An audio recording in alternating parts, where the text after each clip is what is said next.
Сәлеметсіздер ме? Менің гүлдер әлемі каналыма қош келдіңіздер. Бүгін біз сіздермен осы доллар гүлі, ақша шақыратын гүл, қазіргі кезде көп адамдар ұнатып өсіріп жатыр. Осы гүл туралы болады. Бірақ адамдар айтып жатады, гүл өсірушілер жапырақ өспей жатыр, сарғайып жатыр, 1 жыл болды, өскін бермей, сол күйі тұр деген сөздерді біз жиі естиміз. Және оның күтімін дұрыс білмей де жатамыз. Сондықтан да қазір енді сол жағдайды түзетуге көмектесетін бірнеше тиімді тәсілдермен бөліскім келіп отыр. Бірінші жолы, егер доллар ағашы жаңа бұтақтарды шығармаса, жаңа өскіндер шығармаса, онда ыдысына мән беріңіз. Гүліңіз үлкен ыдыста отырса, тамырын зақымдамай алып, сәл кішірек, бірақ кішкентай емес ыдысқа ауыстырыңыз. Доллар картошкалары тым терең егілмеу керек.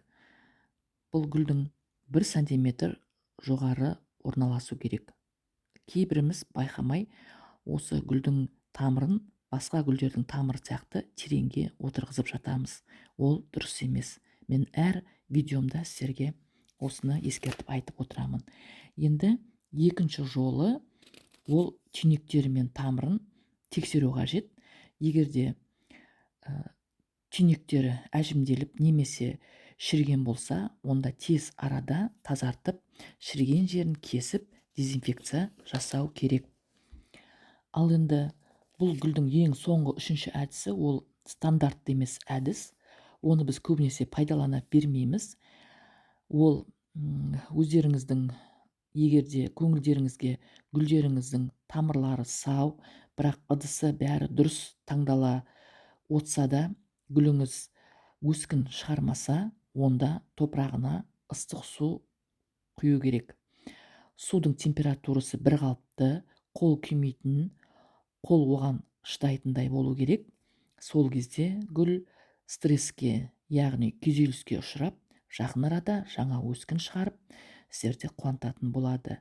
Негізі бұл әдісті біз гүлдердің топырағына қайнаған, демі басылған ыстық су құю, ол бұрыннан пайдаланып жасалынып жүрген әдіс. Сондықтан да қорықпай сіздер де жасап көріңіздер осы доллар гүлдеріңізге. Сол кезде, егерде доллар гүлдеріңіз жаңадан өскін шығарып келіп жатса, арман қарай жақсы тыңайтқыштар беріп, гүлдеріңізді арман қарай күтіп баптасаңыздар болады. Егер менің видеом, кеңесім сіздерге пайдалы болса, лайк басып комментарий жаза отырыңыздар.